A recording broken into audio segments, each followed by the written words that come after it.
Right, now we're recording. So I'm now thinking I wish I'd recorded that prayer. Sorry. No, that's terrible, isn't it? Kind of think in those kind of mercenary ways. So we're looking at we're working our way through Exodus, and for those Andrew and Mavis, in particular, who weren't here last time, and Sharon, you didn't make it. Normally, I think I'm doing these under the banner of the Jesus-centered materials that I'm doing, as I'm starting to write it's going to be called Jesus and the Great Escape, the story in Exodus. I was conscious that I'd regularly kind of taught, if you like, little snippets which highlight or speak to Jesus. And I thought what I'd like to do with these is we take a slight step back from that, and I wanted to put the Exodus into kind of the historic flow, into its historic flow. And that's not divorced from Jesus, because the Exodus in many ways is the gospel of the Old Testament. It's it's this big story that is so rich in meaning that there are people who don't believe it actually happened because it's just got so much meaning to it. It must have been made up to just project the meaning. Does that make sense? And so last week we were looking at it's the myth that had to happen. It's a wonderful, and the way in which actually there's an implicit piece of monotheism actually in the narratives of the patriarchs. So Abraham is right the way over in and God says to him, "Go to a country, I'll show you." Now we kind of that just rushes over our head, but in a world that thinks in terms of its territorial gods, to have a God halfway around the world saying, I've already prepared a place, is suddenly giving this particular God a bigger perspective. And as we were saying, as we're going to get on through the story of Exodus, we're going to, and actually in the middle of the Exodus story, God says, "I will do battle against the Egyptian gods," and that's what the Passover is dealing with it. And suddenly what you see is you see the Egyptian gods who are all bound by the phenomena that they represent, whether it's the storm, whether it's hail, whether it's dust and the earth, and so on. And suddenly you have the God of Israel who is kind of operating above those things. And it's not that God is not in those things, because actually some of the Exodus story we do see him appearing. A great wind comes from the east, and that's what drives the sea apart, things like that. So he can use those things, but he isn't kind of somehow just tied to it and bound to it. And those are really significant developments. And because it actually happens to a people, you know what it's like. Particularly if you teach in church, you can teach kind of top quality A1 grade theology from whatever your stream and thread is, and people will listen and go, "That's fantastic," and then say something that's totally not that at all. And that's the way truth works. And it would be true for the children of Israel, as we're actually going to see tonight.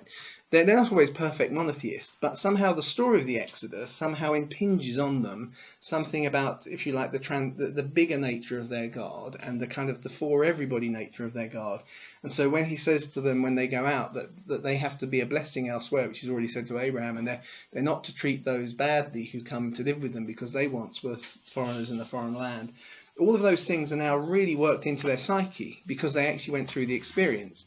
If they hadn't gone through the experience, it would never have stuck, just being really blunt. It would have been, nice preach, thanks, and we'll get on with it. Because they do a lot of that anyway.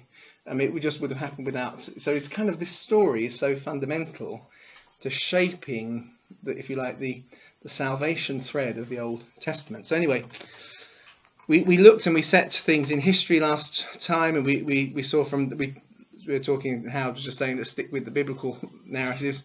So actually, that quite contrary to the fact that there are huge numbers of evangelicals who look around 1250 and the time of Ramesses for the Exodus, that's just not even biblical. So actually, the date is 1450 to 1500, and then when you mix that with the fact that Egyptian chronology doesn't work, suddenly you can find there are there's hard archaeological evidence for the events of the Exodus. So we're going to pick that up a little bit as we come on now to Moses' birth, because technically, I think last week we did about 3 verses of Exodus, which was, if you remember, it was all the back bit about how long they've been living there, and they've grown from 70 and so on, and we looked at that whole history together. So we're going to get on to Moses now. So the children of Israel were fruitful. See, so we got 6 verses. Sorry, I think we did 6 verses last week. So we got to verse 7 now. Children of Israel were fruitful, and they increased abundantly, and they multiplied, and they grew exceedingly mighty, and the land was full of them. So where we left it last week, which I think I've got on this next slide, sorry, my cursor is disappearing. Oh, let's do it this way. There you go. We left Jacob's family, and we looked at all the archaeological evidence shows you have Asiatics or Semitics, people from the kind of the area of Canaan. And everybody has agreed on this. The trouble is most secular historians don't think they were Israelites because they don't think Israel exists at this point because it's earlier than the 1250 dates. But actually we found that in the dates that the Bible talks about, that the delta area where the Nile comes up and spreads out to several, and the town of Aris, which eventually is going to become Pyrameses, which is full of Asiatics. And we saw there that there's a vizier who lives there, who seems to be one of 12 because there are 12 major, and all of these things that have been dug up and so on, which very much tie in with the narrative of the 70 who migrate and settle. And this looks like the area where they do it.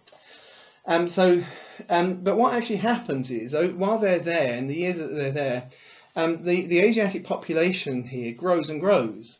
And I put there, see, it's close to Canaan. I mean, I've only got the top, there's the Mediterranean Sea, but you're only just round the corner, and you've got everyone from those lands. And they are Semitic, Asiatic, however you want to describe it. They're similar kinds of people to the Israelites. And so probably part of the growth is natural childbearing. But equally, what we discover as well, and you find it in the written records, because there's frustration from Egypt, that whenever things are a bit tough up in kind of the area of Canaan, more of them come migrating down. And as they come down, they're finding now a community of Asiatics beginning to build up in the Nile Delta. And so they're probably starting to join in with them. So Avaris's population is kind of growing, both by birth and migration. And you find pottery then shows that they spread to 20 other sites in that region during that period between the arrival of Joseph and now the beginning of Moses' story. So they're now spread out all over that delta, but kind of go on a little bit more, keep doing the buts.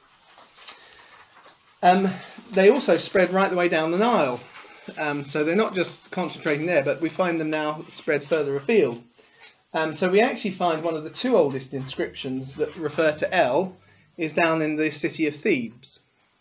And last week we were looking at the development of the world's first phonetic alphabet, which nobody could decipher until somebody wondered whether it might be written in Hebrew. So it was using Egyptian hieroglyphs but writing Hebrew. And so before technically Israel actually exists, and there aren't any Hebrews according to history, and we find people writing in the Hebrew language spread across territories governed by Egypt. And so down there are two marked on here with little pink stars. We talked about one, the Sherabit El Kadim, which is a turquoise mine out in Sinai. I put it on the map because we're actually going to see probably the route, the Exodus goes through that very path. And there we find reference to El Olam, which is actually a name you find in the Old Testament, God of eternity. So they find a reference to the God of eternity. Written for in the world's first phonetic language. It's writing kind of a prototype of Hebrew, an early form of Hebrew. And we find the name Levi on a pedestal as an official in that area. And you go down to Thebes and we get the longest statement we find written in this language anywhere as a single statement, which reads, actually there's a bit more to it, but I just only put half of it in. There's a little reference to an excellent banquet for the celebration of Anat. El will provide plenty of wine and food for the celebration. And that's the second kind of these earliest ever references to the god El, and it happens there in Egypt. Now, just what I was saying, the kind of contrast, Anat is often in non-Israeli Semitic peoples is El's wife or his consort. Okay? So do you see what I'm saying is, remember that the children of Israel have come, Abraham's been, he's made them worshippers of El, but they've got all sorts of mixed up ideas because they've not had any prophet yet. They've not had Moses, and here, so they've given him the consort, and they refer to Anat. But he'll provide plenty of wine and food for the celebration. Is the thing, and we find that all the way down in Thebes, which is right down in the south. So although they started up in the north, they've migrated all the way down. And I'm doing a slight recap on what we did last week, just to kind of make sure everyone's up to speed. We noted that that actually Joseph, as he's named in Genesis, he's given an Egyptian name, which isn't proper Egyptian, but actually if you transliterate the letters and the sounds of that name, actually it turns out he is, the first word just means who is called. So, and the second one, Pa'ainu, the pa bit means the, and Ainu is life, and actually is the way that we say the word that everybody in English says Ankh, because Ankh is the way that it was represented, not spelt. See? So because Egyptian hieroglyphs weren't sounded out, and so when archaeologists tried to find a way to represent them, they just kind of arbitrarily used letter assignations. So everybody knows that the Egyptian symbol with the loop on the top is called the Ankh, and it means life, but it wasn't. It was actually said Ainu. So that is the very name that is given to Joseph, who is a vizier, and we find it exactly the right period. There's first a vizier of the field. He's put in charge of the fields, just like we read of Joseph, who eventually becomes total vizier across the whole of Egypt, and he's called Ainu. He's called exactly what Joseph is called. What we also know is that his sons, for several generations, stayed on in the civil service, and they pop up in different roles. You can trace his family tree in the Egyptian records. So at the time that the Jews, or the not Jews at this stage, the Israelites, the family of Jacob, are multiplying, and there are members who are joining them by marriage as they come in, and they start to spread out. Very often they're travelling with good levels of education and in reasonable positions of authority. Is that making sense? But then what we find in the Egyptian records is suddenly, this is it's difficult to read. You can see sometimes you can find enhanced pictures of this on the internet where you can see more clearly, but it's a papyrus that was found down in Thebes, which is why I highlighted that we know that they've got down there because they're there from before this is written. But the Brooklyn slave papyrus suddenly tells us that these people have been made slaves. So they've originally been there with levels of authority and as free people. They've migrated in those terms. And at some point it's during the second intermediate period. Now, what we mean by the second intermediate period, there are three intermediate periods. And what they are is often between the change of two series of dynasties, is there's a kind of a period where Egypt would break down into separate kingdoms. And we remember how we saw under Joseph's story, he actually consolidates the power of the regions. That actually happened during that period. At this point, things suddenly are splitting the other way. So suddenly you've actually got in Egypt now multiple pharaohs. So that gets confusing because the Bible won't say that. It will just say Pharaoh. But it could be Pharaoh up here, it could be Pharaoh down there, and two of them can be sometimes co-reigning at the same time. But during the intermediate period, we find this list, and the slave papyrus found near Thebes. It's 2 out of 3 names on it are Semitic. So they're all slaves. 2/3 of their slave force have got Semitic names. Some of them have Egyptian names, but we have other evidence that shows that by the second or third generation, the Israelis were taking Egyptian names and using them as first names. So, for instance, Phineas is an Egyptian name. There are several names. You find them predominantly in the tribe of Levi. So the tribe of Levi has several people who are named with Egyptian names, which is one of those interesting things to try and explain if you don't believe that the Exodus ever happened, as to how come there are so many people in the early history of Israel that have Egyptian names. Yeah.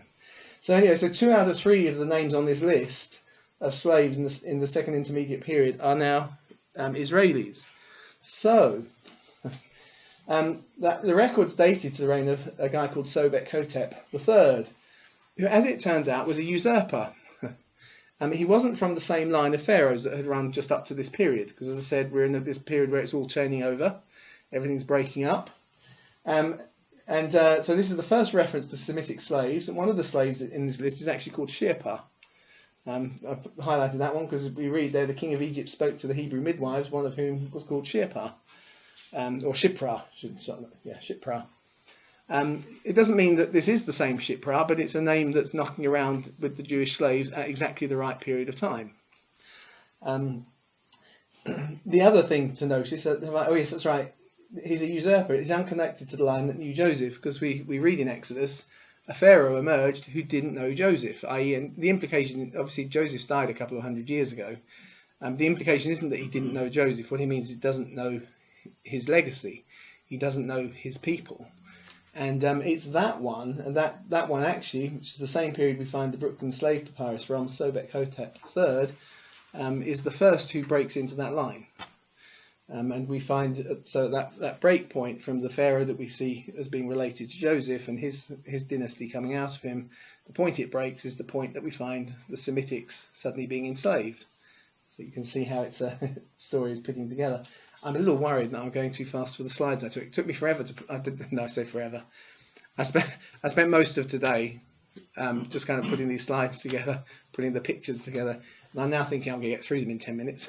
So I have to slow down, make it last. I'll take a sip of tea. That's the way.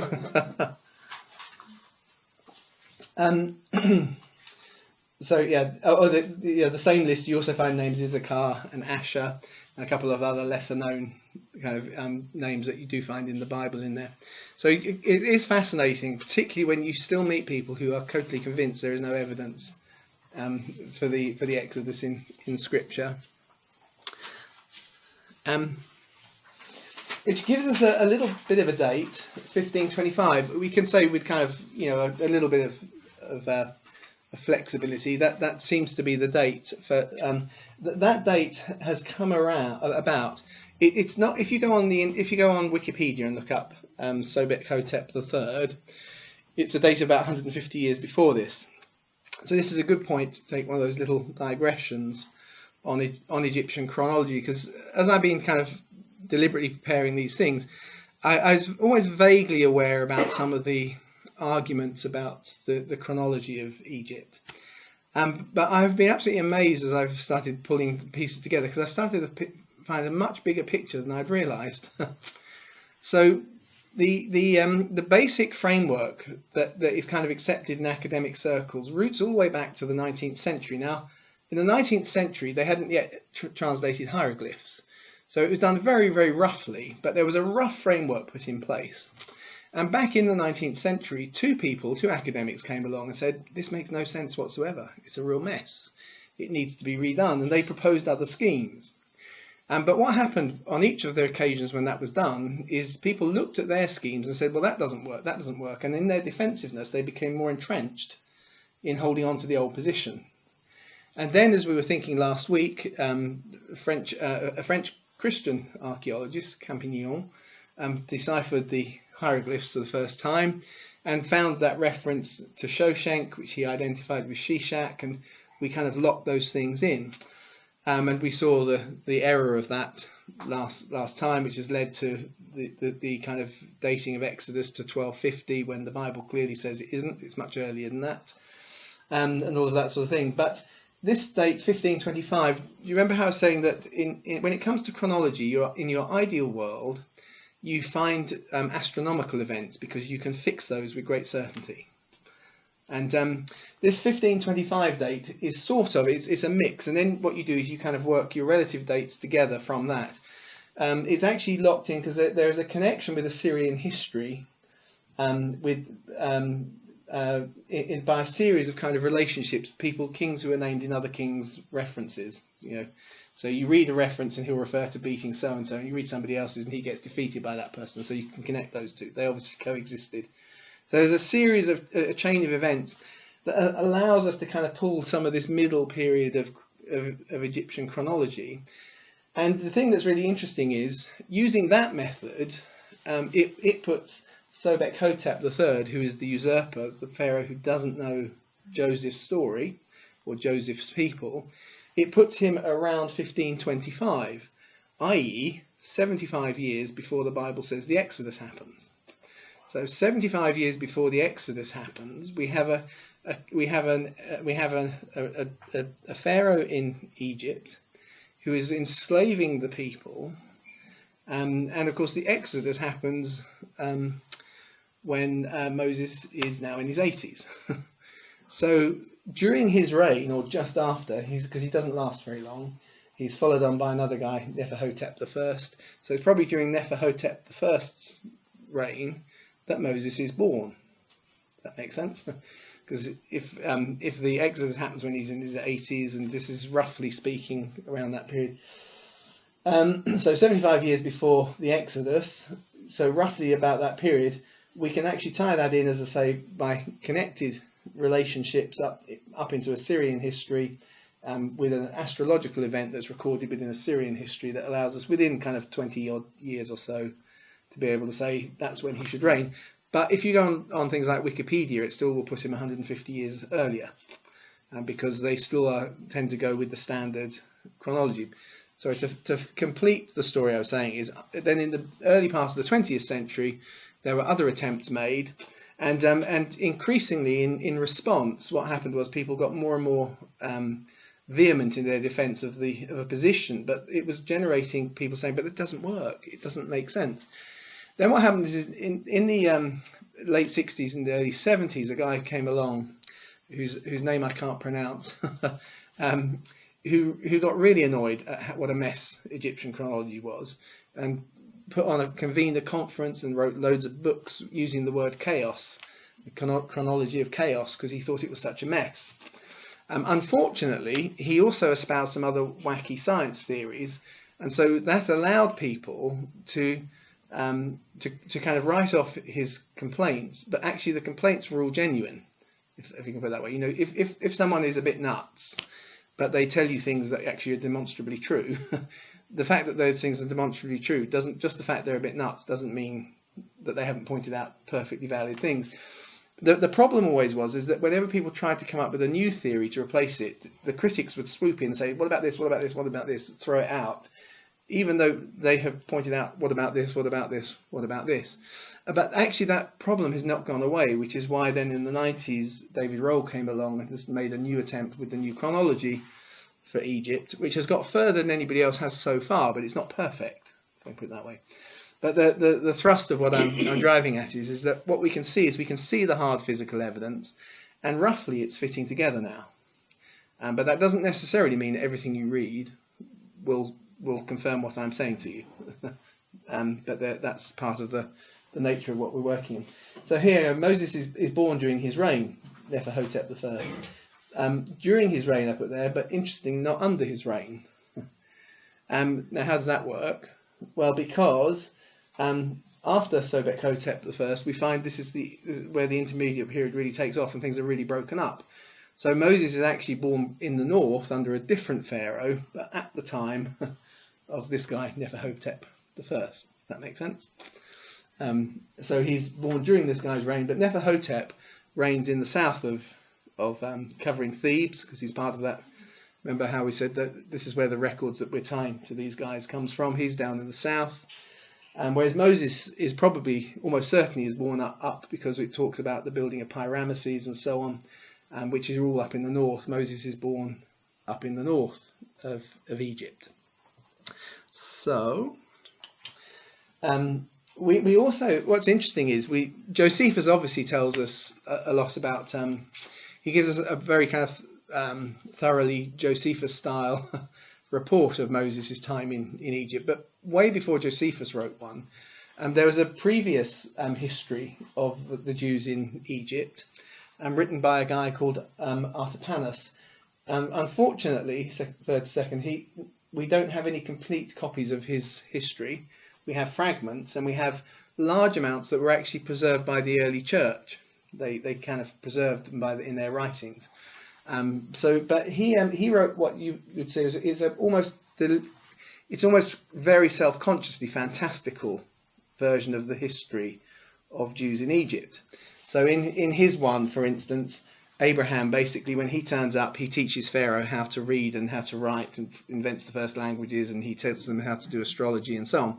And commentators fall into two camps. They either say he's a total nutter, or they say, actually, he's humorously ironic. He's kind of saying, you expect me to really ham this up, so I'm hamming it up. Does that make sense? I prefer that second approach. I think that we mustn't assume that somehow people didn't have senses of humour. But what's interesting is, in his hamming it up, if I can put it that way, is there are things in there, you see, because even a fantasy story that comes from a particular period will tell you things historically about that period. So, for instance, the story of Cinderella is a fantasy.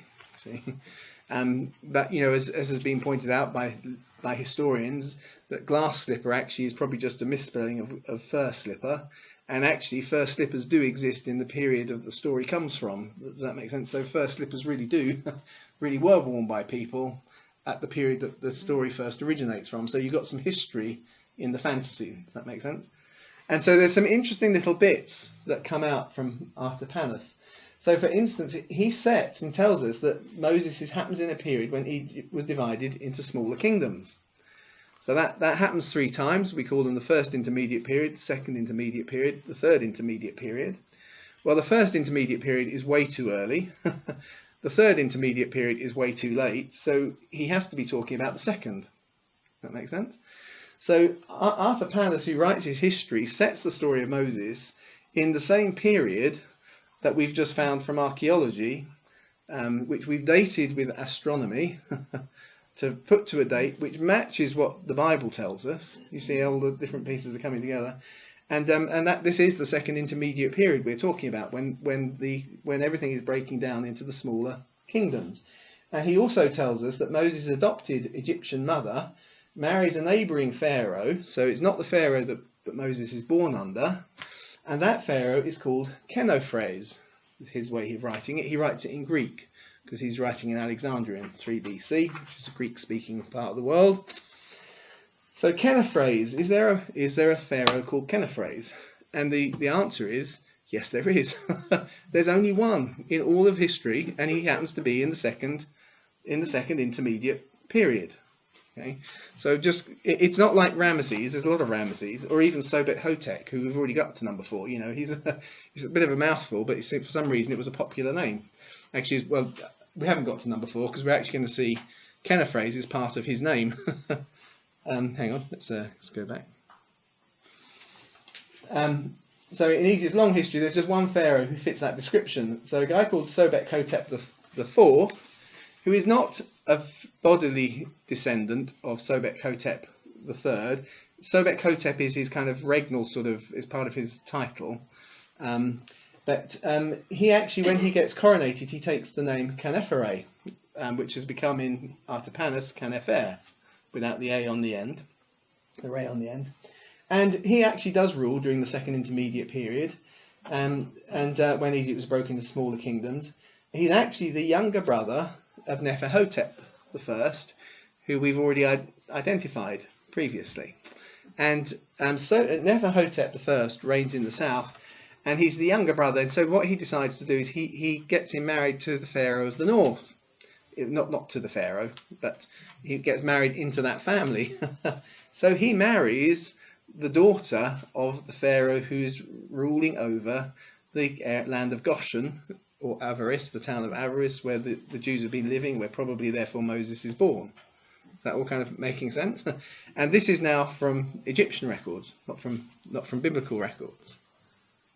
So there is a picture of him. They all look remarkably similar, if you notice. We put some up last time. They are slightly different if you look at them all one by next to each other. But they definitely like the style where the hats push the ears out, because we noticed that. I think it's to show that they're listening intently or something. But so Sobek-Hotep the fourth, Khenephere, according to the history, who's as he's named by Artapanus, is actually Moses' father-in-law. Which is interesting because, again, we find some records in his story that you think, oh, that looks like a bit like Moses.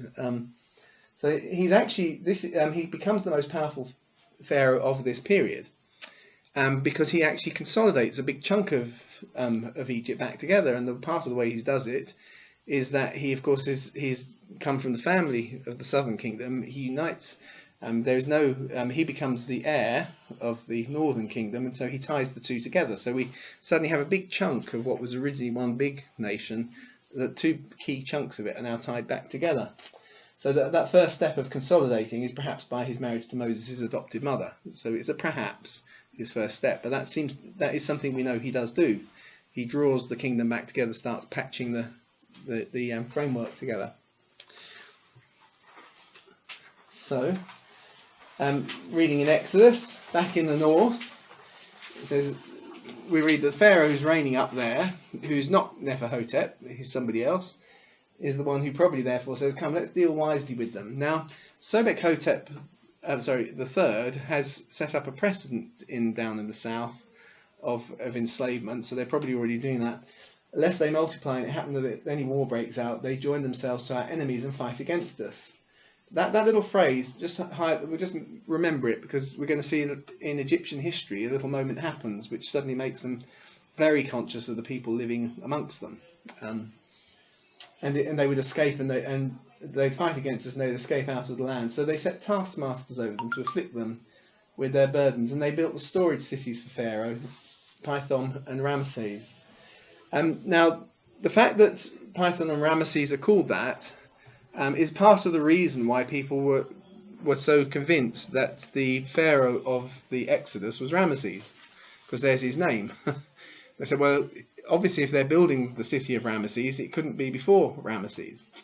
The only problem with that argument is that in the day of Joseph, it also refers to them to being settled near Ramesses. And it's quite clear that Ramesses has come from the period of the person who wrote the Bible as we have it, not from the period that people lived in. So in other words, we all know that Joseph is way before Ramesses, because if you think the Exodus happened under Ramesses, Joseph didn't arrive when Ramesses existed. So when we read about the town name Ramesses there, we just know it's because it was written under Josiah. That's my view anyway. Those things were consolidated under Josiah into the form we have them now. And in Josiah's day, everybody knew the town as Ramesses, so they name it. And we do it in English histories all the time. We refer to the Romans in Colchester, even though it wasn't called Colchester back then, but it was a Roman town. I can't remember what it's called. Does anyone remember? No.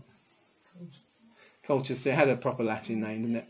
But the point I'm making is, we will refer to the Romans in Colchester, not, and everybody knows where that is. So that's all that's going on there. But they start to have to build those store cities at that point. So, and actually, again, we find the archaeological evidence for this at this period. What have I got there? So Lower Egypt's ruled by Pharaoh. So Lower Egypt, if you're looking at the map, is at the top. But if you're kind of looking at the height of the country, it's down because it's by the coast. So the hills where the Nile flows from are upper Ramesses, but they're south on the map. So Lower Egypt, which is at the top, is ruled by Pharaoh. We don't know his name from Egyptian history, or we can't place it. We do have chunks of missing records, these things.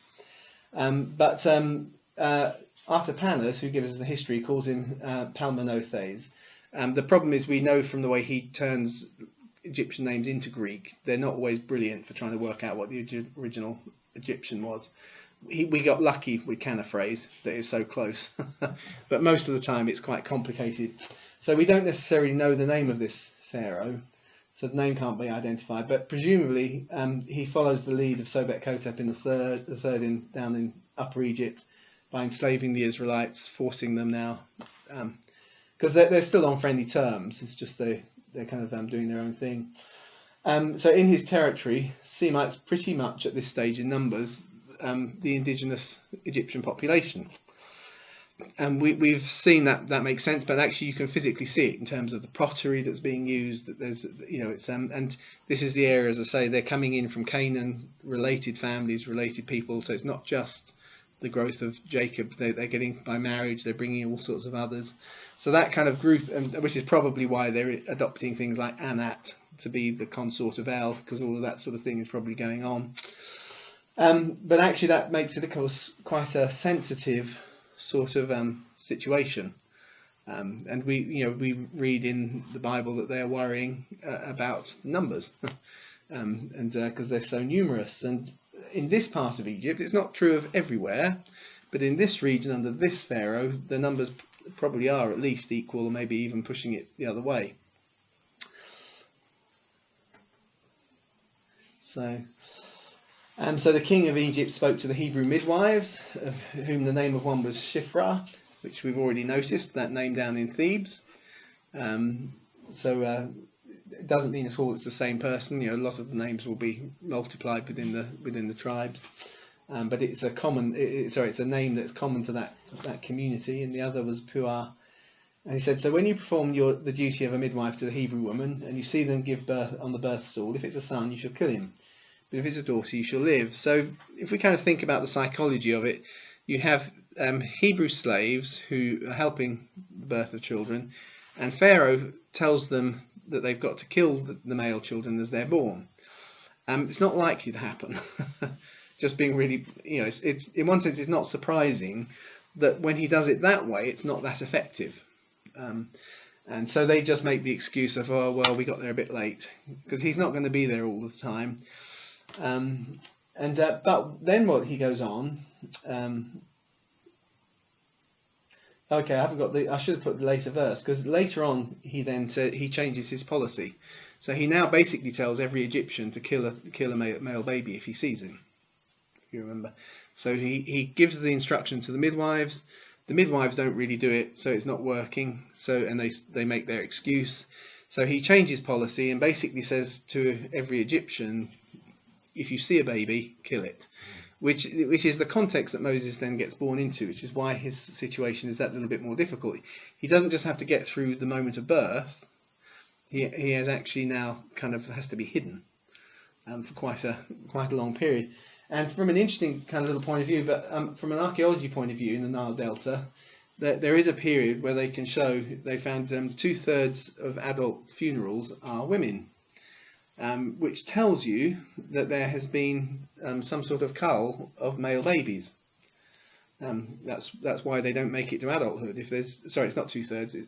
There are 3 times as many female as there are male being buried. So it means that it may not, in the days that Moses is being born, it may not be that Moses is unique as the only baby that makes it through, because I'm sure there was a lot going on and so on. But his story is part of a context where actually, if the Egyptians have turned in that nasty way, and if they see something, they will try and kill the child. And as I say, also this whole biblical period of history, we're finding actually matches both the physical geography and the history of the time. So initially, as I say, the plan fails because the midwives ignore. Oh, there we go. So everyone is commanded to cast Israelite boys into the Nile. So that's Exodus 1:22. So Moses is born to 2 Levites, and he gets hidden for 3 months before he's put in a basket to be floated in the water. So if you kind of just stop and you think about the psychology of it, people are still going on having children.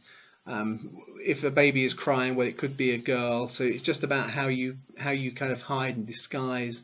And so for 3 months they try and disguise Moses so that it can seem, but it seems that she's perhaps a little girl because she's wrapped in swaddling clothes. Or he is, but you can't tell. But you get to a point where, of course, we think we have nappies in the modern world, but most nations just allow children to run around or to crawl around unclad, and then it gets harder to disguise whether it's a boy or a girl. So they presumably they're hitting that kind of period and trying to work out and to understand the logic of what they're doing. It's a desperate plan, but it's not a foolish plan. There must be a context where it's not uncommon to notice a child's body in the water, and maybe even as they go in, there's some tears and some crying and some other things. So they make the wicker basket, they seal it, and it's like a little ark, and that's obviously quite deliberate in the way that the story is told. That it highlights to us that it's been covered in pitch, same as Noah's Ark, because it becomes a kind of a salvation vessel, but hiding it in the reeds at the edge of the Nile, with the hope that perhaps while they're having to go on in their slave labour, go and do their duties, the child can kind of be there, and they leave the older sister watching to listen out, to kind of keep an eye. But if anybody notices, maybe they think a child's been thrown, or if they hear the noise of the baby crying, maybe they think the child's been thrown in. It's all that kind of multiple layers perhaps going on. And of course, in that context, as we know, along comes Pharaoh's daughter.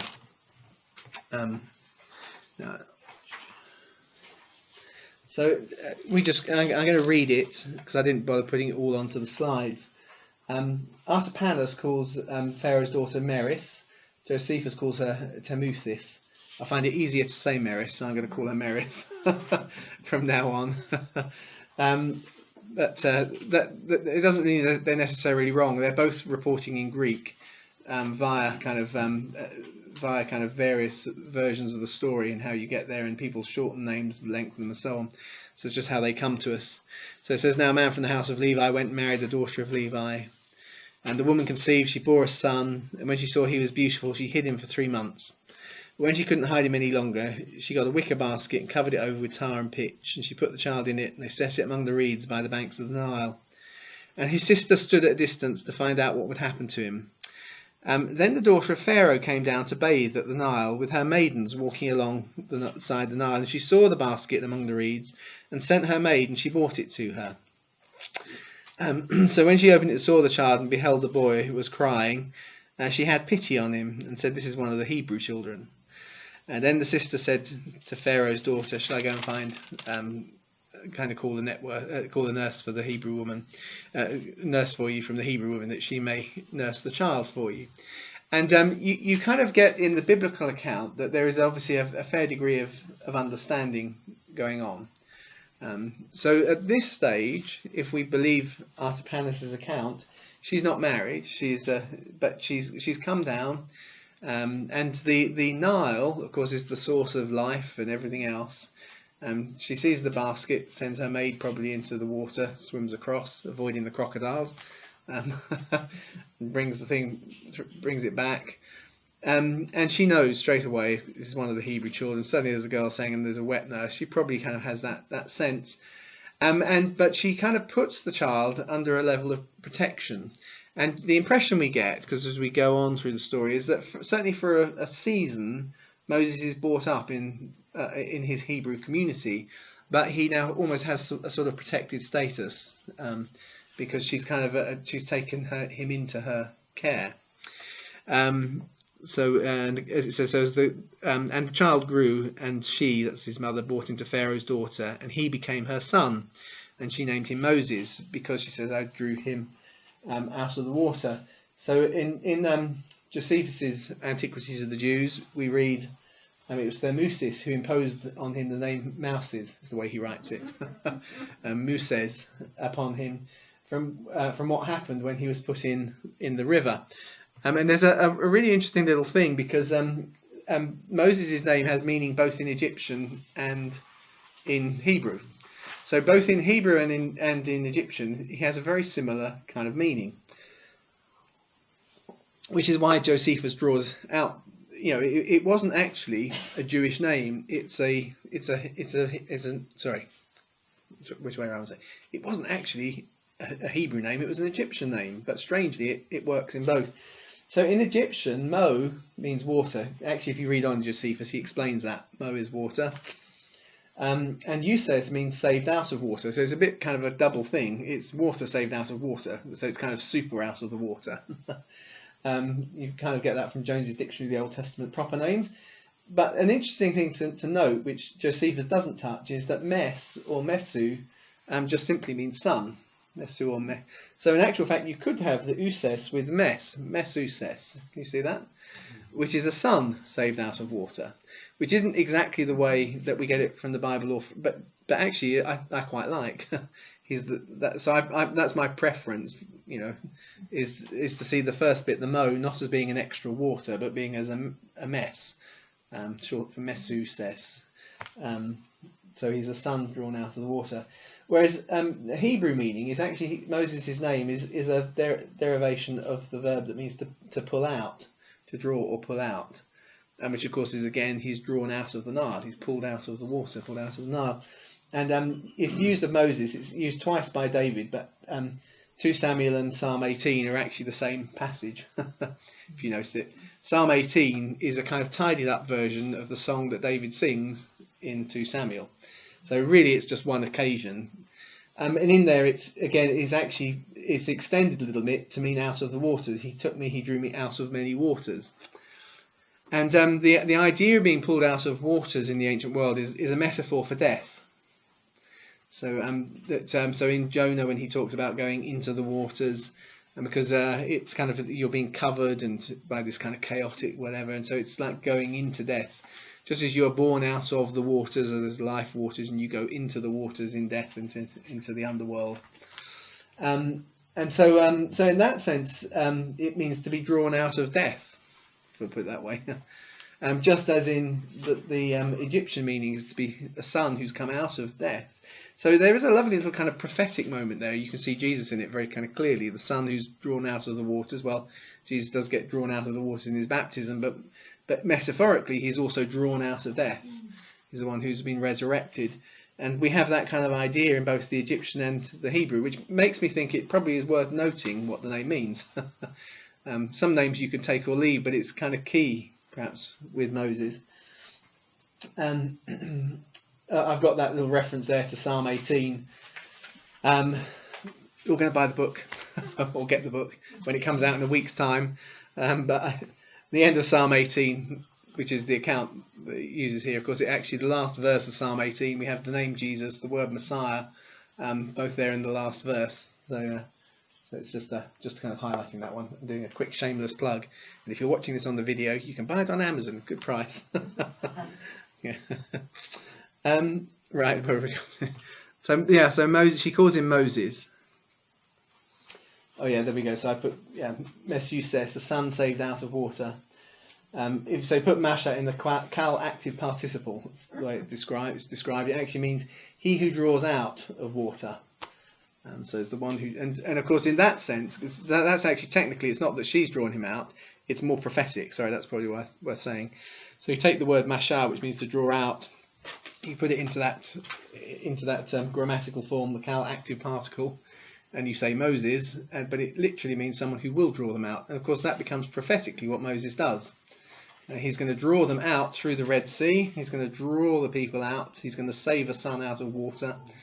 So it both happens to him, but it's something he's going to do. That makes sense? So if you kind of give it well, I've called it a full cultural meaning there, which is expanding the name with words that are inferred but not physically there. He's a son saved out of water or out of death, who will draw people out of water or death. It's all of that kind of idea is kind of wrapped up in his multi-layered name. But interestingly, we get some more information about him from our historic sources. Because if Artapanus is correct in identifying Meres as the woman who gets married to Sobek-Hotep IV, if you remember, he calls him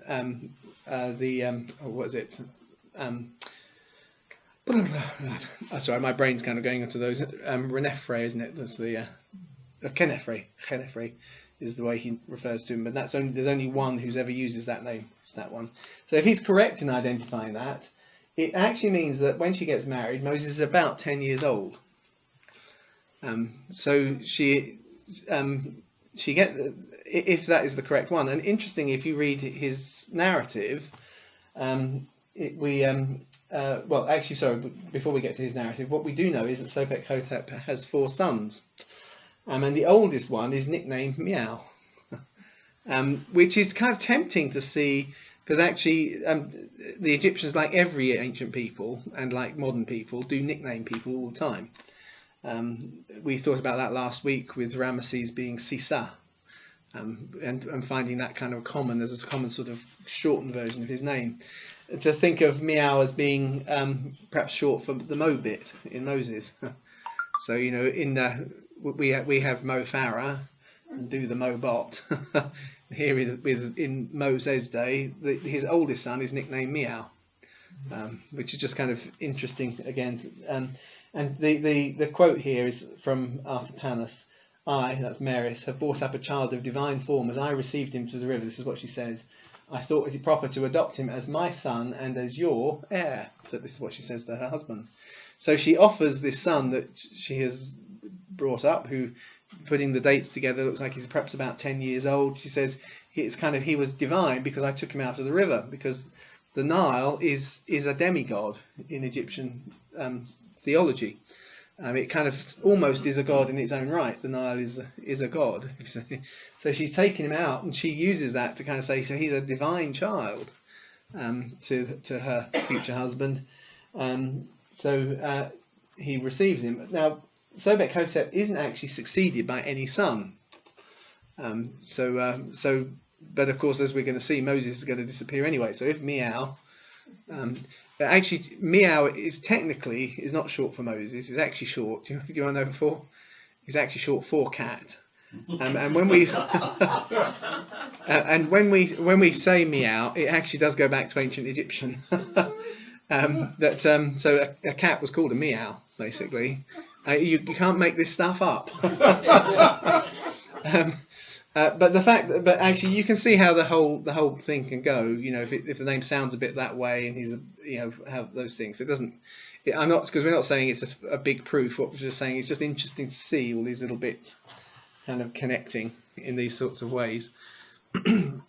So what we'll do is, because I've just realised we got to the end. We're gonna, in the next bit, we're going to look at actually the years as Moses grows up, and see how they're reflected in those verses. But as we've kind of got here, we've seen that we saw last week how the arrival of the Israelites coincides with the arrival of Semitic peoples, and we saw how there is Joseph is given an Egyptian name which we can find in the Vizier records as being in charge first of the crops, just like we find in Hebrew, and then 200 years later in the intermediate period we're finding that there's a traditional piece of history, even if it's a little bit kind of fantastic, that actually gives us some details about which Pharaoh, and that Pharaoh actually fits time-wise really nicely with the biblical accounts.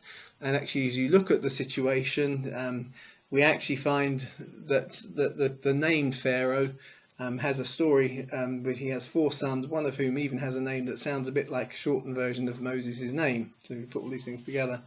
It's kind of it won't prove things to the skeptic, but it helps you see how what we're dealing with is God has acted into history. He really has acted into history, and we have a really good record of it here in Scripture, ironically read by more people in the world than any other book ever. And we have people trying to piece it together from rather patchy records, and actually we've got this really good one, but they fit together really nicely. So we'll take a bit of a break, have a cup of tea, and in the next little bit we will kind of look at some of the things that are going on while Moses is growing up, because it does actually kind of build quite a compelling story, if I can put it that way, because the politics and the little tie-ins with actually stuff that's there in the Bible is really interesting. So that's an advert. I don't know why I said that. I'm perhaps worried that some of you are going to leave going, oh, I'm a bit bored with this. I'm off now. So I'm kind of saying, no, stick with it. Does anyone want to ask any questions? No. Is the fact that Moses was hidden a reflection, a prophetic reflection, in a sense that Jesus' life growing up is hidden?